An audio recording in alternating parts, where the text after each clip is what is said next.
As a partner, क्या वो कर सकते हैं क्या? बोले नहीं, because a minor can not be, a minor is not competent to enter into contract. तो क्या ये पार्टनर बन सकता है? बोले नहीं। लेकिन जो इनकी पार्टनरशिप फर्म है ना, बोले हाँ, उस पार्टनर के बेनिफिट के, उस फर्म के बेनिफिट के लिए कि भाई उधर जो जो फायदा हो रहा है ना, उसके लिए वो एडमिट हो सकता है। मतलब कल जाके इस फर्म में अगर प्रॉफिट आता है तो उसको प्रॉफिट का हिस्सा मिल जाएगा, चल जाएगा। ठीक है, बोले हाँ। तो बेटा यहाँ पे क्वेश्चन आता है माइनर एज अ पार्टनर। ठीक है, तो क्वेश्चन ये आता है कि भाई आप माइनर हो, आप किस चीज़ के लिए एलिजिबल हो? आप किस चीज़ के लिए एलिजिबल हो? क्या आप शेयर इन प्रॉफिट लोगे कि नहीं लोगे? बताओ, शेयर इन प्रॉफिट लोगे? बोले सर 110% हम लोग शेयर इन प्रॉफिट लेंगे। क्या आप बुक्स ऑफ अकाउंट को इंस्पेक्ट कर सकते हो? क्या बुक्स ऑफ अकाउंट को इंस्पेक्ट कर सकते हो क्या? बोले सर बिल्कुल, हम लोग बुक्स ऑफ अकाउंट को भी इंस्पेक्ट कर सकते हैं। ठीक है, तीसरा बात मुझे एक बात बताओ, बोले क्या तुम बुक्स ऑफ अकाउंट को चैलेंज कर सकते हो क्या कोर्ट के अंदर? बोले बेटा तू ढोकले समझ, पहली बात तो तेरे को लिया यश तेरे ऊपर उपकार है, छोटू है तू, छोटा है तू, है ना, तू चैलेंज नहीं कर सकता है बुक्स ऑफ अकाउंट को। हाँ, अगर तेरे को बुक्स ऑफ अकाउंट को चैलेंज करना है तो वो दिन और तेरा पार्टनरशिप का रिलेशन का दिन आखिरी होना चाहिए। मतलब जब तू सीवियर होगा, when you severe your relationship with the partnership, उस समय में तू बुक्स ऑफ अकाउंट को क्या कर सकता है? चैलेंज कर सकता है। कहाँ पर? कोर्ट के अंदर। उसके पहले तो बुक्स ऑफ अकाउंट को चैलेंज नहीं कर सकता है। आई होप यहाँ तक तुमको समझ में आया। अब क्वेश्चन ये आता है, अब ये छोटू कभी ना कभी तो मेजर बनेगा कि नहीं बनेगा? हाँ बनेगा, कभी ना कभी मेजर बनेगा। अब जब छोटू मेजर बना ना, दो बातें हैं। उसका था बर्थडे, उस बर्थडे के दिन उसको मालूम था कि मैं क्या है, एक पार्टनरशिप फर्म में पार्टनर है। तो बोले तेरे को 6 महीने का समय दिया, बोले तो डिसाइड कर कि तेरे को पार्टनरशिप में पार्टनर बोल के कंटिन्यू करना है कि नहीं करना है। और अगर पार्टनर जो छोटे, he is not aware, not aware मतलब इसका जो बापू था ना, ये छोटू जब एकदम छोटू था, दूध पीने के लायकी का था बराबर, उस टाइम इसको पार्टनर बना के रखा था। तो जब इसका 18वां बर्थडे आया, इसको नहीं मालूम कि मैं पार्टनर है किधर। एक दिन उसने ऐसे पुराने डॉक्यूमेंट खोले, तब उसको पता चला कि भाई साहब मैं तो किसी पार्टनरशिप फर्म के अंदर पार्टनर दिख रहा है।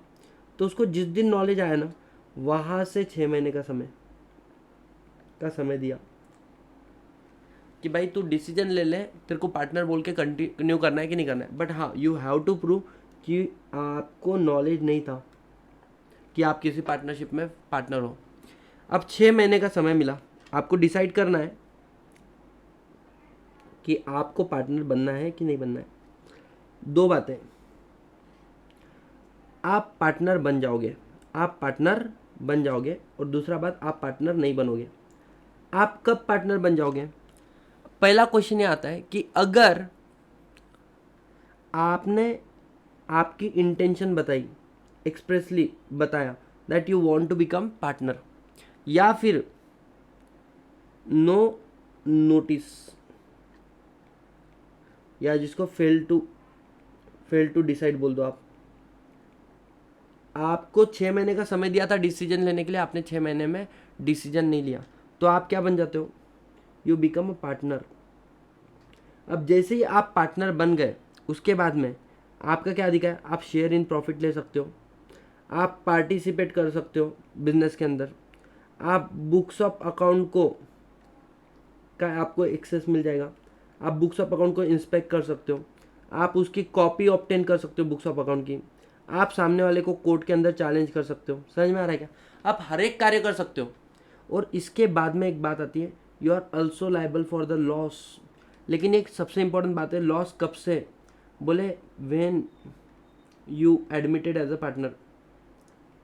जब आप बचपन में पार्टनर बने थे ना, बोले उस दिन से लेके आज तक जितनी भी लाइबिलिटी अराइज हुई है, उन सारी चीज़ों के लिए तुम क्या बन जाओगे? पार्टनर बन जाओगे। उन सारी चीज़ों के लिए तुम लाइबल रहोगे। समझ में आ रहा है बच्चों?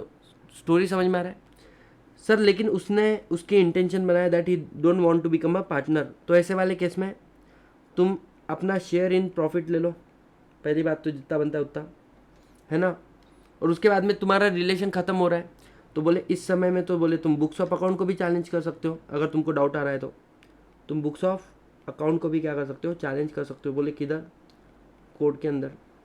हाँ, अब देखो तुम मेजर कब से बन गए थे? बोले इस दिन से तुम मेजर बने, और तुमने 6 महीने का समय लिया डिसीजन लेने के लिए। तो बोले 6 महीने के अंदर क्या तुमको मेजर माने या माइनर माने, तेरे को हम लोग ट्रीट करेंगे लाइक माइनर। तू बन गया मेजर, लेकिन हम तेरे को वैसे ट्रीट करेंगे जैसे कि तू माइनर है। इसलिए तो 6 महीने का समय दिया ना डिसीजन लेने के लिए। दैट्स इट, आ जाओ। सो देखो पहली बात क्या बोला है, agreement with the partner is minor is a void of initio, minor can not B partner, he can admitted only for the benefit of the partnership. Section 30 बोलता है with the consent of all the partner ये possible है। अब बेटा being a minor तुम क्या कर सकते हो, you can share the profit, access the book of account, sue for account only when you sever the relationship. ठीक है, आप क्या नहीं कर सकते हो, liability of the minor personal liability नहीं होती, जितना तुमको उतना प्रॉफिट मिला है उतना ही तुम फर्म के लिए लाइबल होते हो, उससे ज़्यादा नहीं। And you can not declare as a installment. Question आता है सर 6 महीने होने के बाद में आपको एक तो डिसीजन लेना है, you want to elect as a partner, you want to else you can reject. 6 महीने कहाँ से, जब आपको नॉलेज मिला, और 6 month of the becoming major whichever is later. Public notice देना पड़ेगा whether you want to become a partner और you don't want to become partner.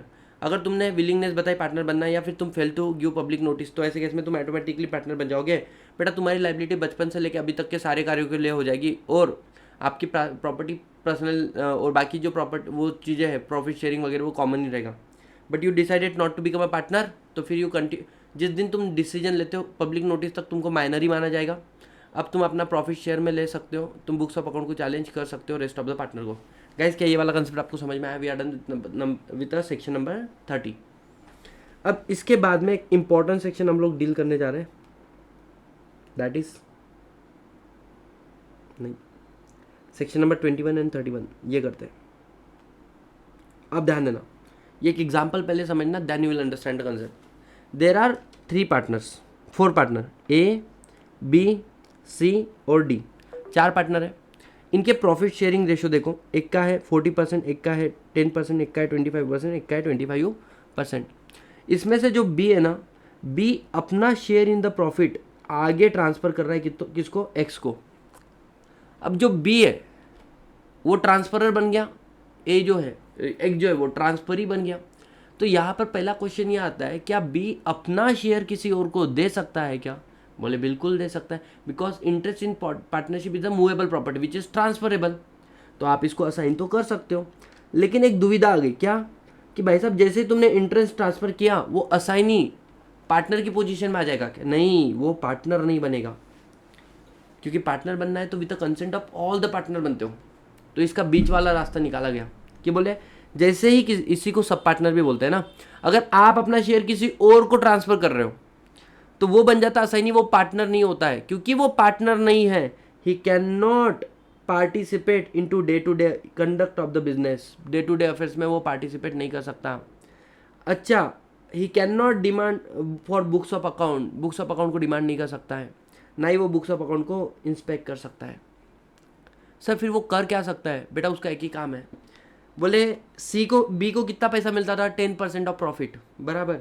You are entitle for receive share in the profit. उसके लिए तेरे को books of account भी मिल जाएगा, मतलब प्रॉफिट एंड लॉस अकाउंट मिल जाएगा, but you can not challenge that books of account.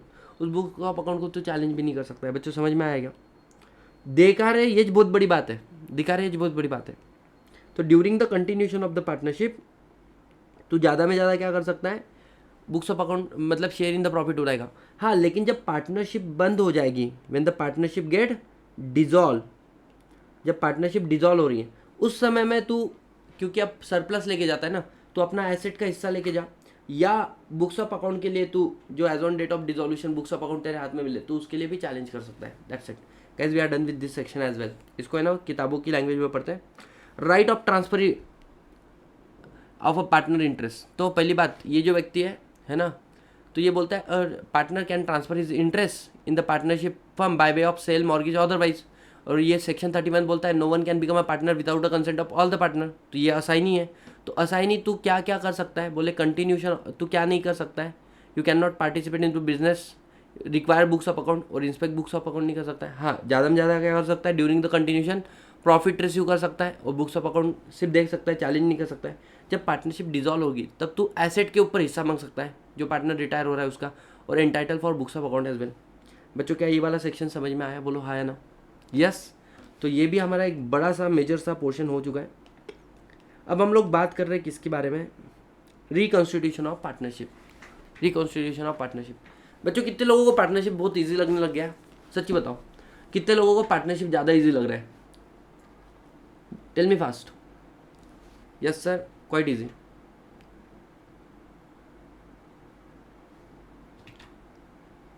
Yes sir, great great, है ना. अब हम लोग reconstitution of partnership. Partnership reconstitution मतलब क्या है भाई? किसी का आना किसी का जाना, खत्म. किसी का आना किसी का जाना, किसी को लात मार के हकलना, है ना, किसी को लात मार के हकलना, बस यही रिकॉन्स्टिट्यूशन होता है. कैसा? इनकमिंग पार्टनर, तुम्हारे एग्जिस्टिंग पार्टनरशिप के अंदर नया पार्टनर आ रहा है तो उसको बोलते हैं इनकमिंग पार्टनर. अब जो इनकमिंग पार्टनर आता है तो उसको लाने का पहला कंडीशन क्या है? With the consent of all the partner आएगा वो. देखो इधर, with the consent of all the partner आएगा और according to partnership agreement. Agreement में कुछ लिखा है तो वैसे. लाइबिलिटी, वो आज ज्वाइन करेंगे तो आज के बाद वाले कार्यों के लिए लाइबल रहेगा या पुराने कार्यों के लिए? बोले आज के बाद वाले कार्यों के लिए. क्या वो पुराने कार्यों के लिए लाइबल हो सकता है? बोले अगर वो एकदम मतलब दयावान व्यक्ति है तो बोलना तू एग्री कर जा बाकी के पार्टनर के साथ में कि भाई मैं आज 1 अप्रैल को ज्वाइन कर रहा हूँ लेकिन जनवरी महीने से जितने भी कार्य हुए उनके सबके लिए मैं लाइबल हूँ. तो यू आर लाइबल. अगर तू एग्री करता है पार्टनर के साथ में लेकिन तू पार्टनर्स के लिए लाइबल, थर्ड पर्सन तेरे ऊपर केस फाइल नहीं कर सकते. क्यों? क्योंकि तेरा एग्रीमेंट पार्टनर्स के साथ में हुआ है. थर्ड पर्सन कब केस फाइल कर सकते हैं? अगर तूने कॉन्ट्रैक्ट थर्ड पर्सन के साथ भी किया होगा. एग्जाम्पल देखो, क्या past act done before admission, general rule not liable, but if he agree to bear the past liability he is liable to partner not to third party. Act after partnership he is liable. Admission के बाद में तो जो भी कार्य करेगा उसके लिए लाइबल है. बच्चों आपका पहला टॉपिक हो गया admission of the partner. Retirement of the partner, बच्चों जैसे ही पार्टनरशिप रिटायरमेंट हो गया तो डिसोल्यूशन ऑफ पार्टनरशिप बोलते हैं, डिसोल्यूशन ऑफ फर्म नहीं बोलते हैं ना, याद आ रहा है. He cease to become a partner without end of subsisting relationship between the other partners. मतलब बाकी के पार्टनर शुरू कर रहे हैं, ये अकेला छोड़ के जा रहा है, इसको बोलते हैं बच्चों रिटायरमेंट. मोड ऑफ रिटायरमेंट क्या है?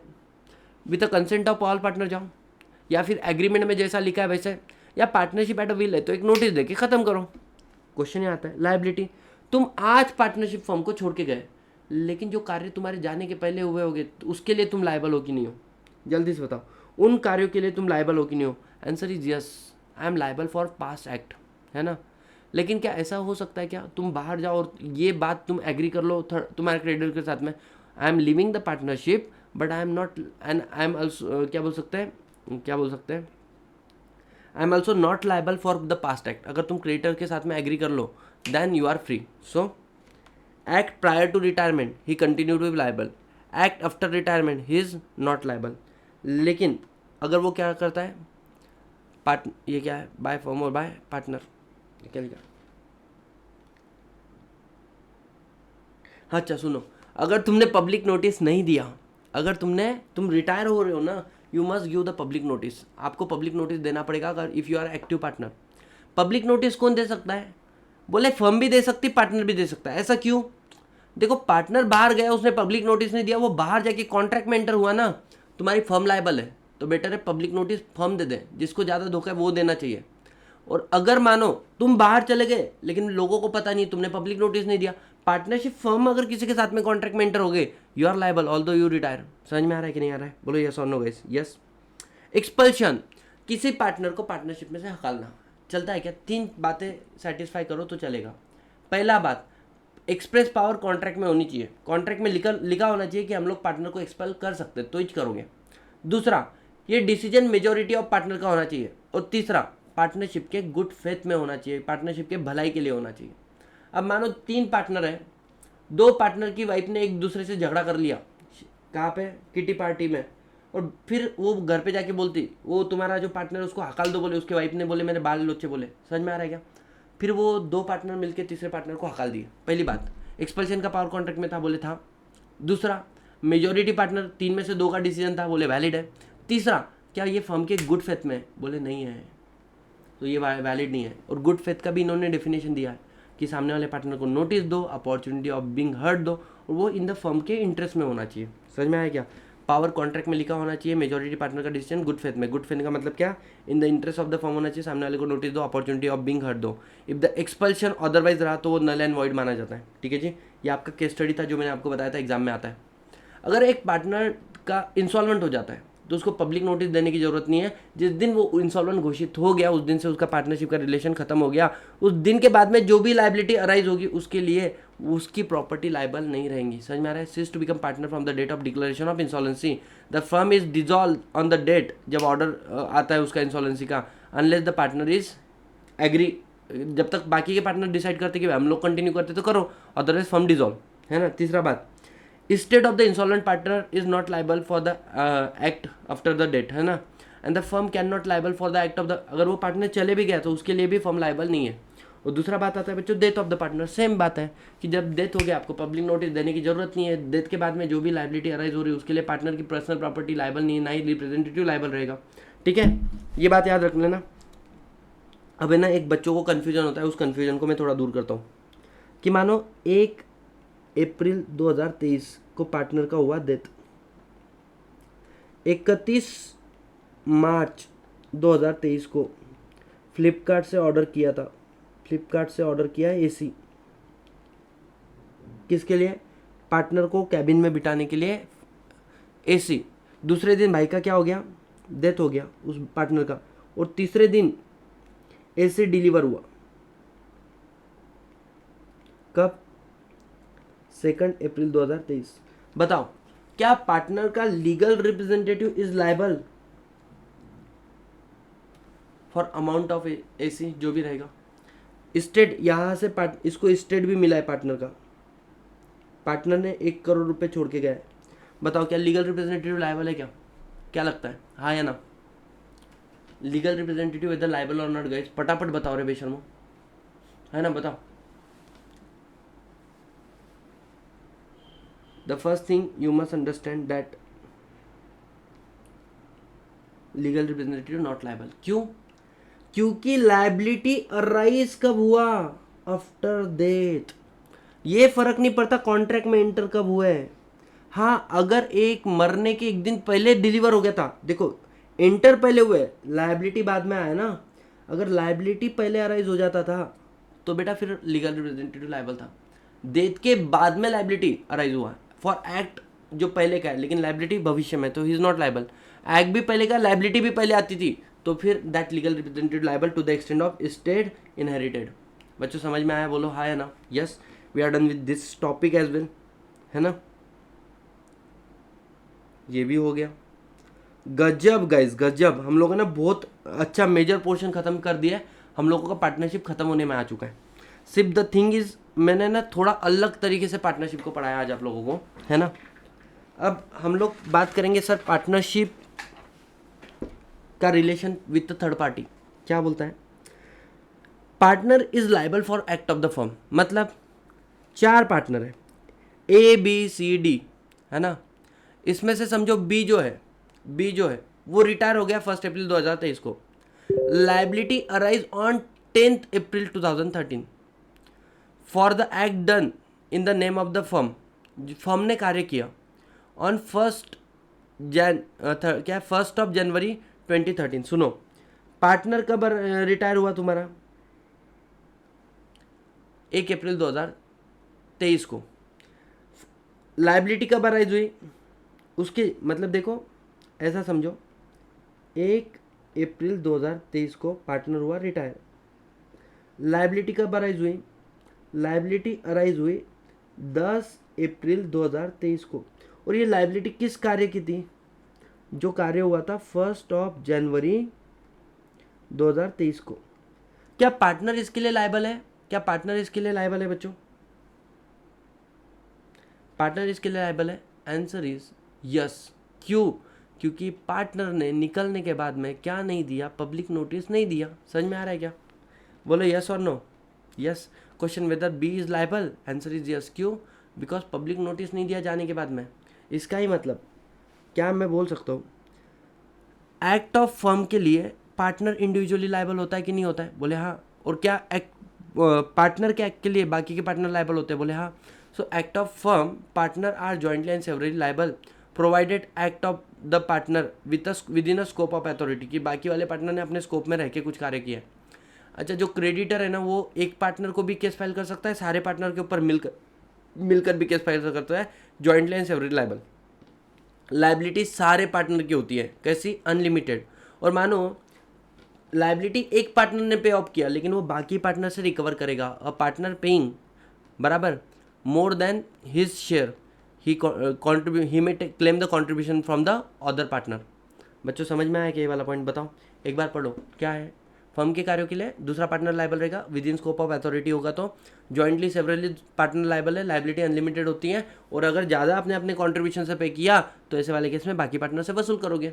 नेक्स्ट पॉइंट आता है बच्चों तुम्हारा, liability of the firm for a wrongful act of the partner. यहाँ पे क्या बोला था कि फर्म के कार्यों के लिए पार्टनर लाइबल है, यहाँ पर बोल रहे पार्टनर के कार्यों के लिए क्या फर्म लाइबल रहेगी क्या। पहले क्या था, कार्य किसने किया था, फर्म, लाइबल कौन है, पार्टनर। अब यहां पर उल्टा बोल रहे पार्टनर कर रहा है कार्य, क्वेश्चन बोले क्या फर्म लाइबल है या नहीं है। तो बोले देखो with in scope of authority रह के पार्टनर ने कार्य किया तो बाकी के पार्टनर लाइबल रहेंगे। स्कोप ऑफ अथॉरिटी के बाहर जाके कार्य कर रहे हो, स्कोप ऑफ अथॉरिटी के बाहर जाके कार्य कर रहे हो और बाकी के पार्टनर अगर उसको रेक्टिफाई कर लेते हैं तो भी बोले पार्टनर फर्म लाइबल। तीसरा, अगर स्कोप ऑफ अथॉरिटी के बाहर जा रहे हो, रेक्टिफिकेशन नहीं हुआ, तुमने फ्रॉड किया है या फिर तुमने अनऑथोराइज एक्ट किया है या तुमने विलफुल निग्लिजेंट किया है, ऐसे वाले केस में बेटा partner you are individually liable. Beyond scope of authority जा रहे हो, फन कर रहे हो, फ्रॉड कर रहे हो, अनऑथोराइज एक्ट कर रहे हो, विलफुल निग्लेक्ट कर रहे हो, फर्म इज नॉट लाइबल। बच्चों समझ में आया, बोलो हाँ है ना, यस। तीसरा बात क्या बोला है, liability of firm for miss application of the partner. Miss application of the partner मतलब क्या, सुनो भाई साहब, थर्ड पर्सन ने पार्टनरशिप फर्म को दिया क्या, पैसा। अब वो पैसा किसके कस्टडी में था, पार्टनरशिप के कस्टडी में था पैसा। पार्टनर ने इस पैसे को उठाया, बोले पैसा ऐसा कैसा पैसा। पार्टनर गया बोले गोवा और वहाँ पे जाके कैसीनो में पैसे को उड़ा दिया। क्या फर्म के पास जो पैसा आया पार्टनर ने वहाँ से उड़ा के मिस अप्लाई कर दिया, बोले हाँ। तो थर्ड पर्सन को क्या पार्टनरशिप फर्म लाइबल रहेंगी कि नहीं रहेंगी, partnership firm you are liable for the act of the partner, भले उसने मिस एप्लीकेशन ऑफ फर्म किया था। या फिर थर्ड पार्टी ने पार्टनर को दिया पैसा और पार्टनर वहाँ से गया गोवा और वहाँ से उसने पैसे को मिसप्लेस कर दिया, तो भी ऐसे कार्यों के लिए फर्म यू आर लाइबल। समझ में आ रहा है, बस यही है। Money and the property received by the partner and misapplied by him, और money and the property received by the firm in the custody of the firm misapplied by any of the partner, बराबर firm is liable. समझ में आया बच्चों, बोलो yes. बच्चों third person के साथ में तीन बातें डील करती है, पहले एक पार्टनर ने कार्य किया या दूसरे पार्टनर भी लाइबल है। समझ में आ रहा है। दूसरा क्या बोला है कि भाई साहब पार्टनर अगर अपने अथॉरिटी के बाहर जाके कार्य कर रहा है तो फर्म लाइबल नहीं है, विद इन अथॉरिटी लेके काम कर रहा है, फर्म लाइबल है। और मिस एप्लीकेशन ऑफ फंड किया है तुम्हारे पार्टनर ने तो फर्म यू आर लाइबल। क्या आपको ये बात समझ में आती है बच्चों, बोलो यस और नो, यस। इसके बाद में बच्चों नेक्स्ट पॉइंट आता है क्या, effect of admission by partner and notice to active partner. Effect of admission by partner मतलब क्या, अगर एक पार्टनर ने कोई स्टेटमेंट दे दिया तो ऐसा माना जाएगा वो जैसे क्या पार्टनरशिप फर्म में सारे पार्टनर ने स्टेटमेंट दे दिया। एग्जाम्पल देता हूँ बच्चों, थर्ड पर्सन आया, बोले मेरी मारुति सुजुकी है और मेरे को उसके लिए कोई स्पेयर पार्ट चाहिए, ठीक है, गाड़ी के लिए। तो बेटा पार्टनर ने बोला ये ले, बोले मस्त स्क्वेयर पार्ट है, बोले तो सामने वाले ने उसको स्क्वेयर पार्ट दिया, बोले देख भाई मेरा मारुति सुजुकी, बोले ख़राब तो नहीं होगा ना, बोले बिल्कुल भी नहीं होगा। उसने बेटा हाई लग्जरी कार का स्क्वेयर पार्ट निकाल के दे दिया था, BMW का। उसने अपने मारुति सुजुकी के इंजन में वो डाला और बेटा मारुति सुजुकी का इंजन हो गया ब्लास्ट। ऐसे वाले केस में क्या पूरे पार्टनरशिप के सारे पार्टनर लाइबल रहेंगे, बोले हाँ, क्योंकि अगर एक पार्टनर किसी चीज़ को एक्नॉलेज कर देता है, एक पार्टनर किसी चीज़ को एडमिट कर देता है, ऐसा माना जाता है पूरे पार्टनरशिप फर्म ने उसको एक्नॉलेज किया, पूरे पार्टनरशिप फर्म ने उसको एडमिट किया है, एंड उस पार्टनर के लिए सारे पार्टनर लाइबल रहेंगे। समझ में आया बच्चों। ये admission and representation a statement और acknowledgement by of any fact, बराबर relating to business of the firm, अगर ये पार्टनर देता है तो बेटा ऐसा माना जाता है वो एडमिशन किसने दिया है, उस थर्ड पर्सन के लिए पूरी फर्म लाइबल है, ऐसा माना जाएगा वो एडमिशन एक्नॉलेजमेंट फर्म ने दिया है। समझ में आया, बोले हाँ। दूसरा बात, अगर थर्ड पर्सन कोई नोटिस देता है एक्टिव पार्टनर को, not a sleeping partner, active partner को, तो ऐसा माना जाता है कि वो नोटिस फर्म को दे दिया। क्यों, बिकॉज हमने बोला था पार्टनर इज अ एजेंट ना, and notice to agent is a notice to principal बोलते हैं, यस और नो। अब बच्चों ध्यान देना, इस लेकिन एक कंडीशन है, क्या? ये एक्टिव पार्टनर जो है ये स्लीपिंग पार्टनर नहीं होना चाहिए जिसको तुम नोटिस दे रहे हो, और दूसरा बात क्या बोला है कि ये फ्रॉड में इन्वॉल्व नहीं होना चाहिए। एग्जाम्पल देता हूँ, बेटा एक कार सेल करनी थी, पार्टनर को बोला जा भाई कार लेकर आ, है ना, सेकंड हैंड। अब ये सेकंड हैंड कार लेने के लिए गया, इसको दिखा कि भाई कार को तो इधर बेंड आया हुआ है ना। तो ऐसे वाले केस में इसने बोला भाई तेरे बाप का क्या जाता, बोले तू पार्टनरशिप के बिहाफ में जो भी काम करेंगे बोले फर्म का घाटा, बोले समझ में आ रहा है कि तेरा क्या जाता, तेरे बाप का घाटा, बोले है ना, नहीं सॉरी तेरे फर्म का घाटा, बोले है ना। तो तू एक काम कर, तू मेरे को 2 लाख रुपए दे, मैं तेरे को कार सेल करूँगा। और क्योंकि ये बात तू किसी को बताएंगा नहीं, मैं तेरे को 80,000 रुपये दूंगा, तू चुपचाप से सीक्रेट प्रॉफिट कमा ले। बच्चों आपको ऐसा नहीं लग रहा है कि ये लोग गलत कर रहे हैं? ये एक्टिव पार्टनर है। अब इसके लिए जब पार्टनरशिप फर्म के बाकी पार्टनर इस कार को देखेंगे, इसको डेंट आया हुआ देखेंगे, बोलेंगे हमको नहीं चाहिए, तो ये आदमी बोलता है एडमिशन मतलब क्या, notice to partner is notice to firm. तुम्हारे पार्टनर ने देखा था ना, उसने देखा मतलब तुमने देखा, उसको मालूम मतलब तुमको मालूम नहीं, बेटा ये तो तेरे साथ में फ्रॉड में इन्वॉल्व है, and therefore notice to partner is not a notice to firm. समझ में आ रहा है बच्चों? दूसरा एग्जाम्पल मैं आपको दिलाता हूँ, यहाँ पे देखो ABCD 4 पार्टनर है। ए को बोला जा तू मार्केट में से शुगर परचेस करके लाया 1000 kg। बेटा वो ई के पास गया शुगर परचेस करने के लिए, ई ने बोला बेटा शुगर जो है लो क्वालिटी का है, लेकिन तू किसी को बताना मत, मैं तेरे को 10 रुपये दूंगा पर शुगर पर केजी के पीछे। तो 1000 kg के पीछे तूने कितने रुपए कमा लिए? 10,000 रुपये तुमने कमा लिए। बोले ऐसे छोटे छोटे ट्रांजेक्शन में बोले तड़े तड़े ठेम्बे ठेम्बे तड़े साचे बराबर, थोड़ा थोड़ा पैसा कमाएंगा बोले तो बड़ा अमीर आदमी बन जाएगा।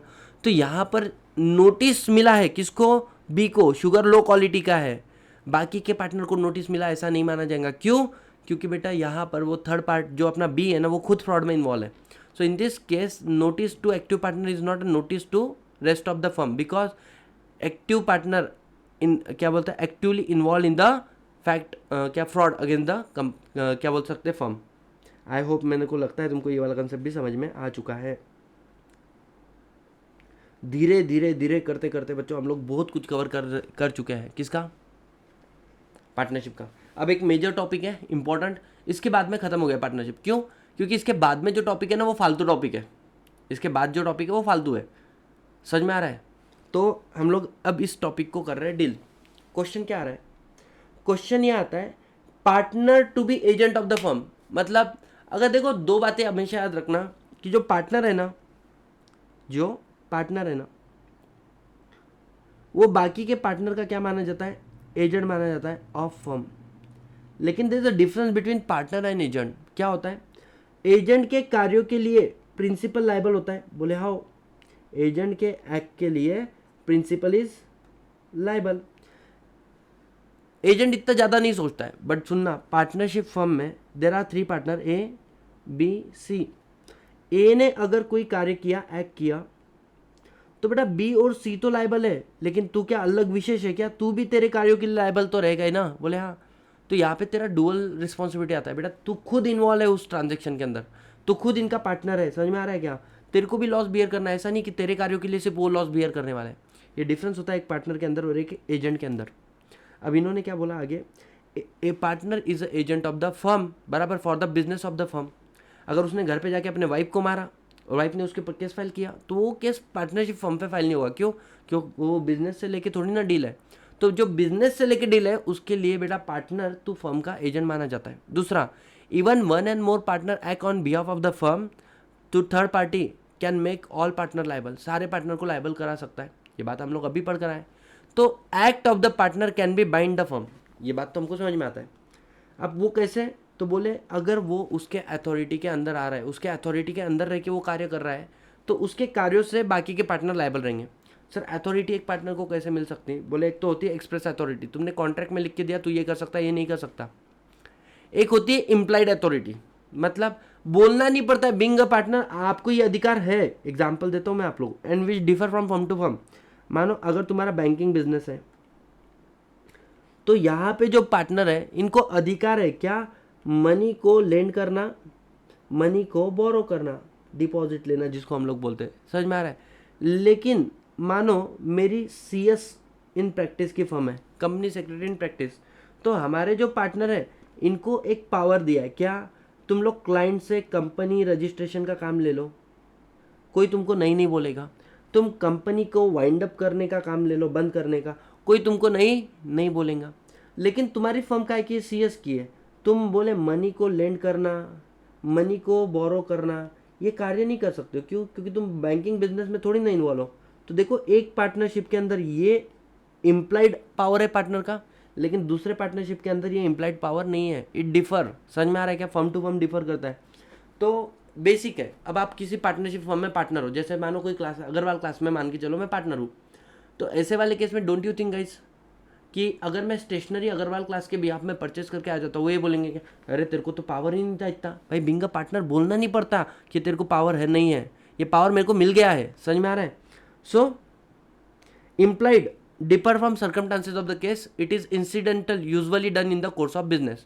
तो जनरली कब आगे आते हैं हम लोग, तो बोलते हैं सेक्शन कि बोले एक पार्टनर के कार्यों के लिए फर्म कब लाइबल होता है। बोले वो आपका यूजुअल कोर्स ऑफ बिजनेस है, टीचिंग का बिजनेस है, बराबर, तो स्टेशनरी लाना ये लाना कॉमन है, बराबर।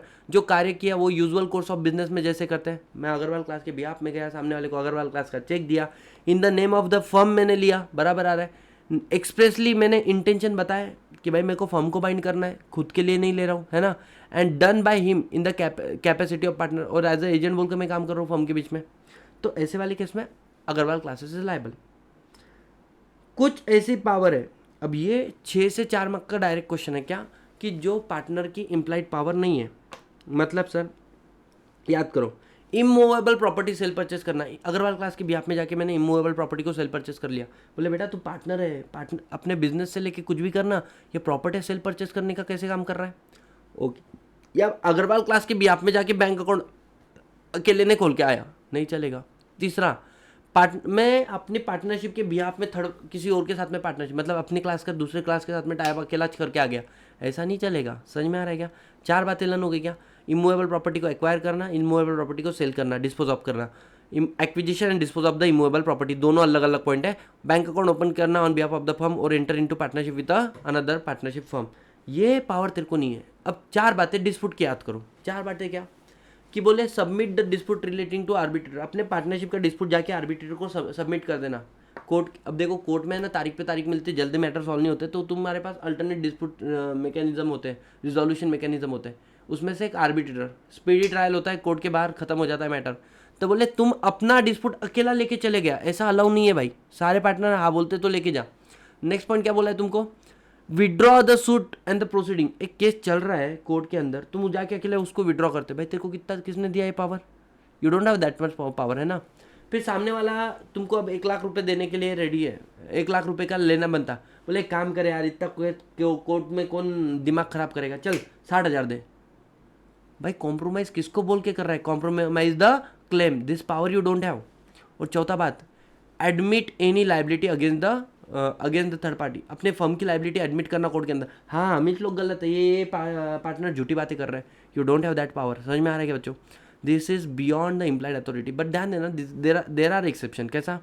इमूवेबल प्रॉपर्टी सेल परचेस करना तुम्हारा इम्प्लाइड पावर नहीं है, लेकिन जो रियल इस्टेट में इन्वॉल्व है लोग, उनके लिए तो इम्प्लाइड पावर है ना। देखो यहाँ पर अगर partnership involve in the real estate business, देखो ABCD आर पार्टनरशिप फर्म जो रियल इस्टेट में इन्वॉल्व है, all partner have right to sell purchase immovable property. समझ में आ रहा है क्या?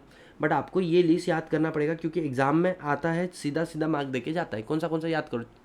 पहली बात, immovable property sale purchase, opening of bank account. दूसरा बात बोला था पार्टनरशिप में एंटर हो जाना। और 4 डिस्प्यूट के आर्बिट्रेशन के पास मैटर ले जाओ, या फिर कॉम्प्रोमाइज़ कर लो, या फिर खुद के लाइबिलिटी एडमिट कर लो, या केस को विड्रॉ कर लो। ऐसा नहीं चलता। समझ में आया बच्चों? बोलो यस और नो। यस। अब जो इम्प्लाइड पावर है, जिसके मतलब एक पार्टनर की पावर जो है इम्प्लाइड, यहाँ पर आ जाओ। ABCD are 4 partner real estate business में sale purchase of immovable property करना इनका पावर है। क्या इस पावर को तुम एक्सटेंड या रिस्ट्रिक्ट कर सकते हो इम्प्लाइड पावर को? बोले कर सकते हैं, लेकिन एक बात है, क्या अगर मानो ABCD ये 4 पार्टनर में से तुमने B के पावर को रिस्ट्रिक्ट किया कि भाई तू है ना घाटे में सौदे करता है, तू आज के बाद में इमूवेबल प्रॉपर्टी सेल नहीं करेगा। हाँ तू परचेस कर सकता है, तू परचेस करना है कर, तू सेल नहीं करेगा। इसकी पावर को किया रिस्ट्रिक्ट विद सारे पार्टनर ने मिलकर।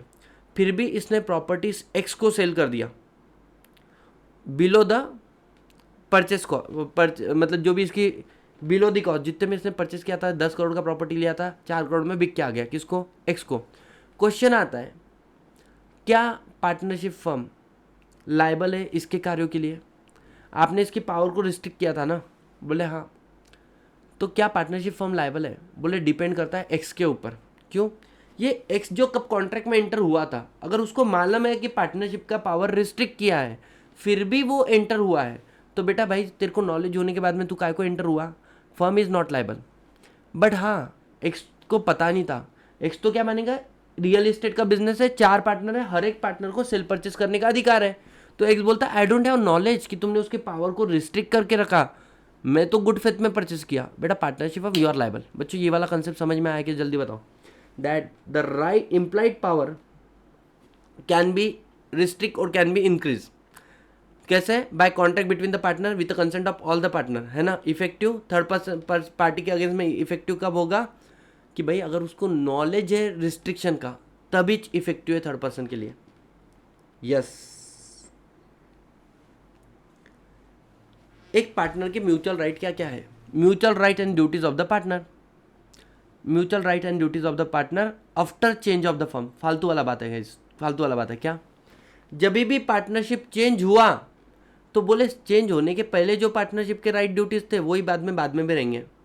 आफ्टर एक्सपायरी ऑफ टर्म, 2 साल का पार्टनरशिप बनाया था ना, बोले पहले जो है वही बाद में, लेकिन इसका एक एक्सेप्शन, इसका एक कैच बताऊंगा बाद में। यार नया पार्टनर आया, तुमने नया अंडरटेकिंग शुरू किया, तो जैसा बोले पहले राइट एंड ड्यूटी था वैसे ही बाद में रहेगा। समझ में आ रहा है? लेकिन अगर पार्टनरशिप 2 साल का था, partnership for a fix period था, तो वो डिजोल्व कैसे होता है? By consent of all the partner. 2 साल के बाद कंटिन्यू कर रहे हो, that become partnership at a will. तो वहाँ पे डिसोल्यूशन कैसे होता है? By giving notice. तो बोले अगर वैसे तो सारे rights and duty percentage sharing profit same रहेगा, बट हाँ unless they are inconsistent with the partnership at will. Partnership will में एक बात अलग है ना, नोटिस देके डिसॉल्व कर सकते हो, वो वाला बात चेंज हो जाएगा, बाकी तो सारे mutual rights and duty same रहेंगे। बच्चों जल्दी से बताओ, ये बात समझ में आया?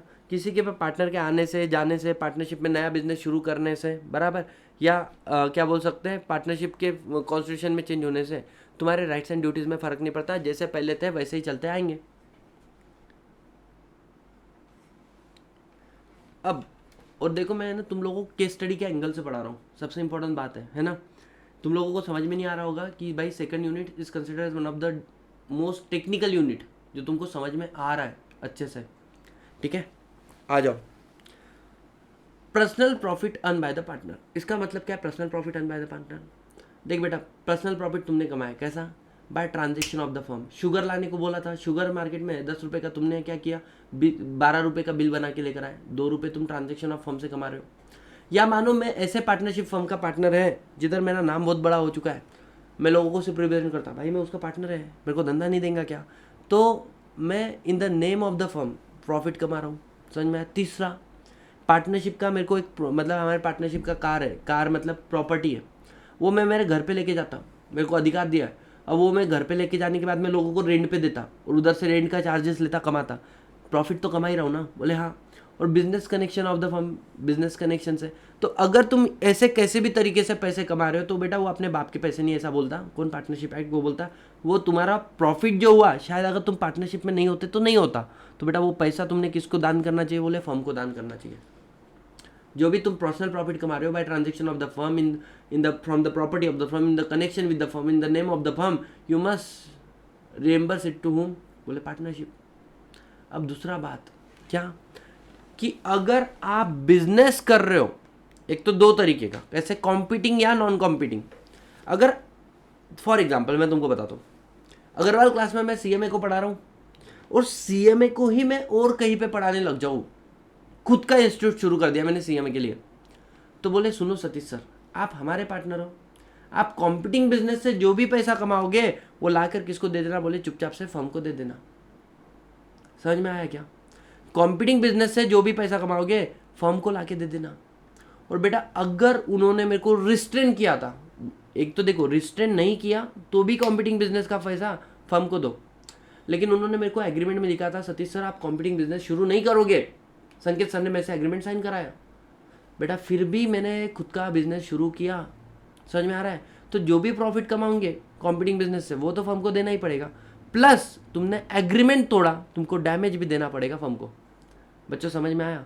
एग्रीमेंट तोड़ा तो डैमेज भी देना पड़ेगा, एग्रीमेंट नहीं है तो जो भी प्रॉफिट कमाओगे वो तो फर्म को देना ही पड़ेगा। अब सुनो, बोले नॉन कॉम्पिटिंग बिजनेस से अगर तुमने पैसा कमाया, मैं सीएमए के साथ में अग्रवाल क्लास के साथ में कनेक्टेड हूँ, मैं सीएस पढ़ाता हूँ, बिल्कुल पढ़ाता हूँ, मेरे लेक्चर सेल होते हैं, बिल्कुल होता है, क्या मैं सीए पढ़ाता हूँ, बिल्कुल पढ़ाता हूँ। तो नॉन कॉम्पिटिंग बिजनेस से प्रॉफिट कमा रहे हो तो बेटा वो तुम्हारे पास रिटर्न करो, वो फर्म को देने का जरूरत नहीं, वो तुम्हारी मेहनत का फल है। लेकिन अग्रवाल क्लास ने मेरे साथ में ये क्लॉज डाला रहता कि बोले सतीश सर हमारे यहाँ पे पढ़ा रहे हो, कोई और कोर्स कहीं और मत पढ़ाना, कोई और कोर्स कहीं और मत पढ़ाना। फिर भी मैंने सीए वालों को पढ़ाया, नॉन कॉम्पिटिंग बिजनेस में था ना, फिर भी मैंने सीए वालों को पढ़ाया।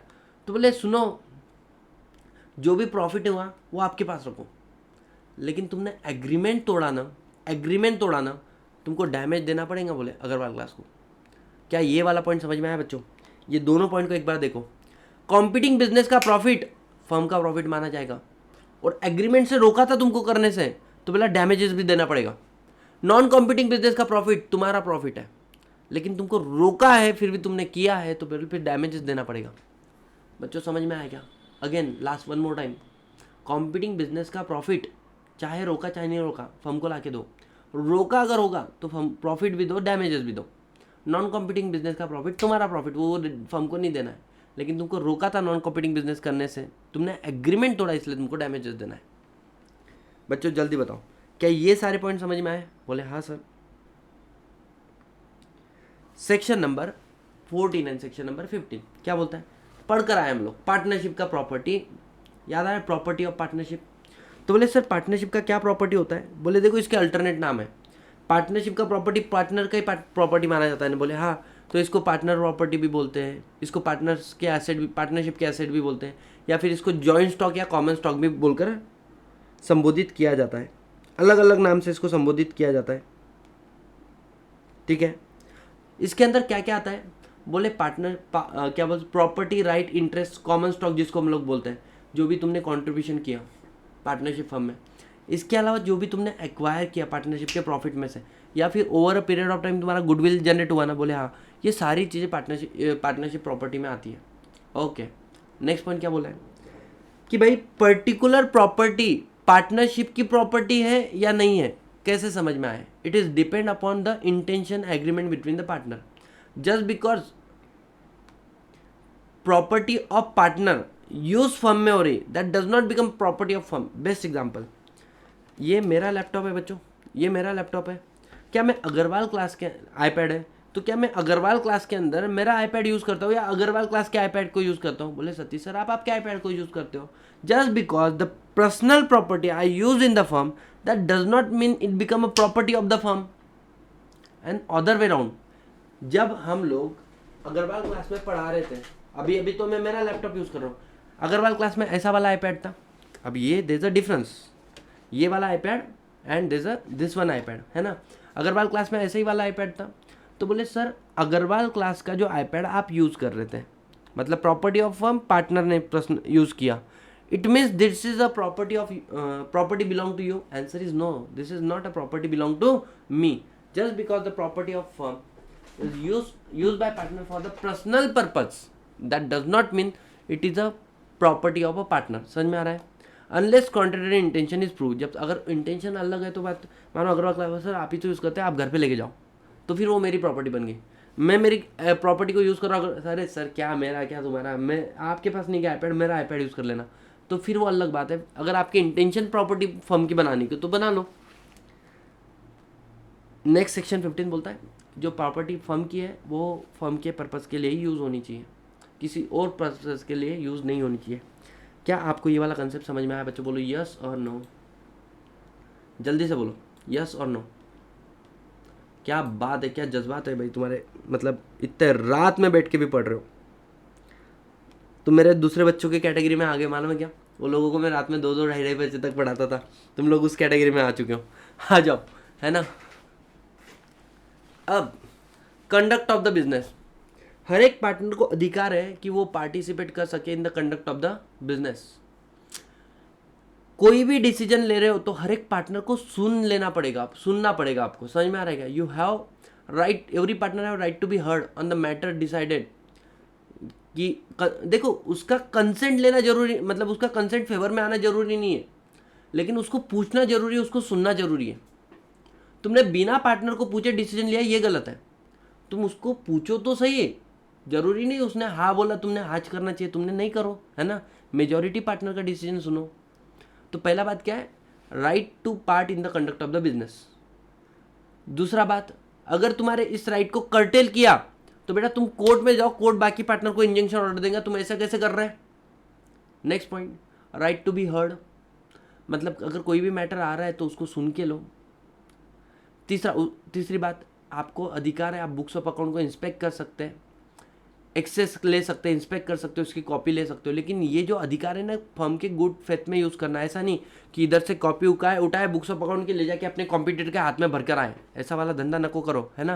और लास्ट में कि अगर डेथ हो जाता है पार्टनर का तो उसका लीगल रिप्रेजेंटेटिव या फिर अगर डेथ नहीं हो रहा है अथोराइज रिप्रेजेंटेटिव, इनको भी अधिकार है कि वो बुक्स ऑफ अकाउंट को इंस्पेक्ट कर सकते हैं। खत्म सेक्शन 12। 13 क्या बोलता है, partner not entitle for remuneration. क्यों बेटा, तू पार्टनर है कि तू एम्प्लॉय है, तू पार्टनर है कि तू एम्प्लॉय है। पार्टनर है, ढोकले प्रॉफिट में हिस्सा मांग, सैलरी मांग रहा है बोले, क्या सोचे बोले थे, समझ में आ रहा है। तो partner not entitle for remuneration. लेकिन सर 4 पार्टनर है, मैं इतना मेहनत से काम कर रहा, 3 लोग तो ऐसे ढोकले बैठे वाले हैं, समझ में आ रहा है। हाँ, अगर एग्रीमेंट मेंशन करता है या कस्टमरी प्रैक्टिस होगा बिजनेस का, you are entitle for profit. Ideally you are not entitle, but अगर बाकी पार्टनर एग्री करे, कॉन्ट्रैक्ट में लिख ले, या उस बिजनेस का कस्टम है कि भाई जो धंधा जो एक्टिवली इन्वॉल्व होगा वही पैसा लेके जाएगा, तो फिर तू सैलरी उठा, फर्क नहीं पड़ता है, तू ज़्यादा मेहनत डाल रहा है। Share in the profit and loss equally. सुनो, share in the profit mandatory है, share in the loss is not mandatory. लेकिन इक्वली क्यों बोला है, क्योंकि देखो इक्वली करना वैसे जरूरी नहीं है, एग्रीमेंट में जो है वो है, बट एग्रीमेंट साइलेंट है तो इक्वली करो। अब लोगों का एक मिसकंसेप्शन है, कैपिटल कंट्रीब्यूशन रेशियो ही हमारा प्रॉफिट शेयरिंग रेशियो होगा, गलत। एग्रीमेंट में जो है वो एग्रीमेंट साइलेंट है तो इक्वल है। इंटरेस्ट ऑन कैपिटल, ढोकले तूने तेरा पैसा लाया, बिजनेस शुरू किया, तो तेरे को काय को इंटरेस्ट होना, बैंक से पैसा लाया तो उनको इंटरेस्ट देना, ओके। अरे खुद का बिजनेस, खुद ने पैसा डाला, उसके ऊपर इंटरेस्ट मांग रहा, शर्म आती क्या बोले तेरे को, हाँ। जनाची नाही तर मनाची काहीतरी वाटते का तुला, है ना। तो बोले you are not entitle for interest, लेकिन चल माफ किया तेरे को, देता बोले तेरे को कैपिटल के ऊपर इंटरेस्ट तभी मिलेगा जब कंपनी में फर्म में प्रॉफिट होगा। कंडीशन देखो, पहले तो एग्रीमेंट में लिखा होना चाहिए, फिर प्रॉफिट होना चाहिए बोले फर्म में, और तीसरा बात till the time of dissolution, till the time of dissolution. 3 बातें, एक तो एग्रीमेंट में लिखा होना चाहिए, फर्म में प्रॉफिट होना चाहिए, तीसरा बात क्या बोला है, till the time of dissolution, जिस दिन फर्म।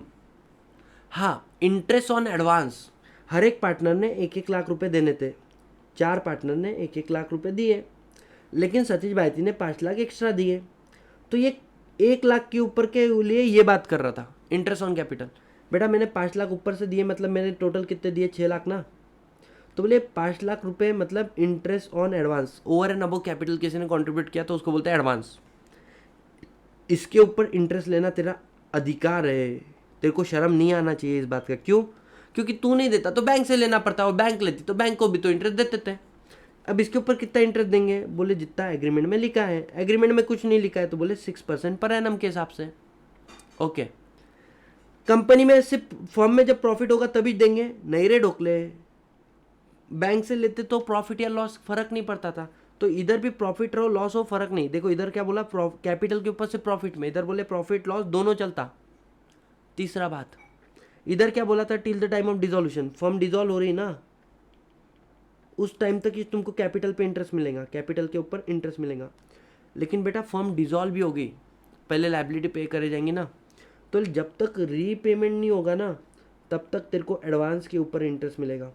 बच्चों दोनों का फर्क समझ में आया क्या? कैपिटल पे इंटरेस्ट लेना अधिकार नहीं है, एडवांस पे इंटरेस्ट लेना अधिकार है। कैपिटल पे मिल सकता है एग्रीमेंट में लिखा है तो, लेकिन कब मिलेगा, प्रॉफिट है तो। एडवांस पे मिलेगा प्रॉफिट हो लॉस हो, दोनों केस में। कैपिटल मिलेगा till the time of dissolution, advance में मिलेगा even after dissolution till the time of repayment. दूसरा, firm shall indemnify for the payment made liability incurred in the ordinary और proper conduct of business for doing such act. मतलब क्या, सुनो, जो तुम्हारा partner है ना, बोले हाँ ये है तुम्हारा पार्टनर, इसने इमरजेंसी सिचुएशन में कोई एक्ट किया, और ये एक्ट क्यों किया?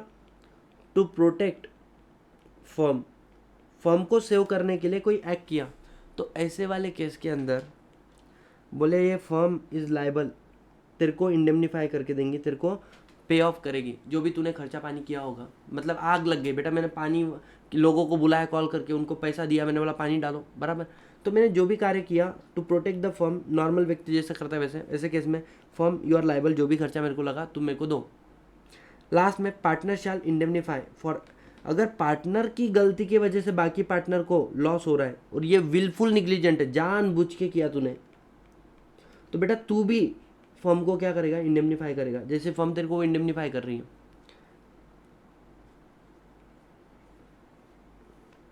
जनरल ड्यूटीज क्या है? And we are done with the chapter guys, है ना। What are the general duties? General duty number 1, act in the greatest common advantage, सबके भलाई के लिए काम करो, खुद का प्रॉफिट मत देखो। फेथफुल टू ईच अदर, एक दूसरे के लिए ट्रस्टवर्थी रिलेशन रखो, ऐसा नहीं कि इन्फॉर्मेशन छुपा रहे हो, एक दूसरे की बैंड बजा रहे हो, समझ में, एक दूसरे पे खुन्नस खा के बैठे वाले हो, ऐसा मत करो। ट्रू अकाउंट एंटर करो, ट्रू अकाउंट एंटर करो मतलब उनके करस्पॉन्डिंग वाउचर वगैरह सब कुछ दो। And provide the information which affect the your business, तुमको ऐसा एक इन्फॉर्मेशन मालूम है जो तुम्हारे बिजनेस को अफेक्ट करता है, लेकिन तुम दूसरे पार्टनर से छुपा रहे हो, ऐसा मत करो। मतलब क्या? 3 पार्टनर थे, ए बी सी, अब इसमें से जो सी है ना बेटा, ये कैसा था, बहुत जल्दी पिघल जाता था, है ना, ऐसा समझो तुम, बम चिड़ी मारी पनी करता था ये। एक लड़की ने इसको मारा, इसकी चिड़ी मारी धंधे की वजह से, और बी ने ये बात देखा। अब ये ऐसा हरकत होता है ना लड़की वाला, मतलब भाई, तो तुम्हारे पार्टनरशिप की बैंड बजा सकता है ये। अब ये बी को मालूम है कि इसने क्या किया था, अपने एम्प्लॉय ने इसको लगा के दी थी। ये दोनों भी डिसाइड करते कि भाई अपन ए को नहीं बताएंगे ये वाला बात, जो ए ना, ए को ये वाला बात नहीं बताएंगे। तो बेटा ऐसा मत करो, provide all the information of firm which में affect the business of the firm. समझ में आ रहा है?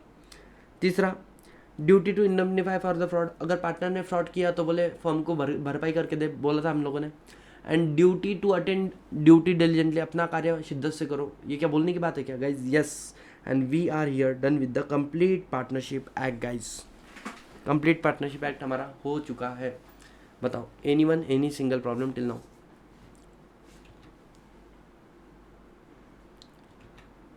आई थिंक आप सभी लोगों को सब कुछ समझ में आ चुका है, and there is no scope, no doubt at all.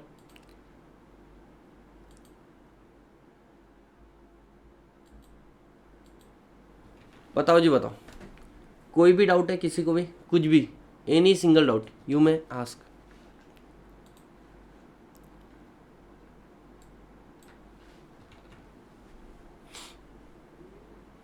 अरे बोलते क्यों नहीं?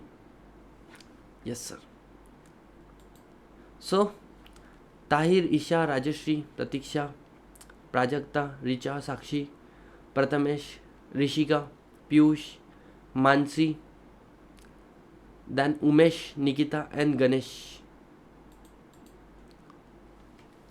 नो प्रॉब्लम, अच्छे से समझ में आया? अच्छे से समझ में आया गाइस? हाँ या ना? आधे घंटे का ब्रेक लेके एलएलपी एक्ट भी उड़काते क्या 1 घंटे में?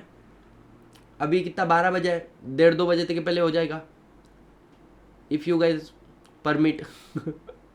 मेरे को पता नहीं तुम्हारा कैपेसिटी कितना है, मेरा अच्छा खासा है। या कल करें? बोलो।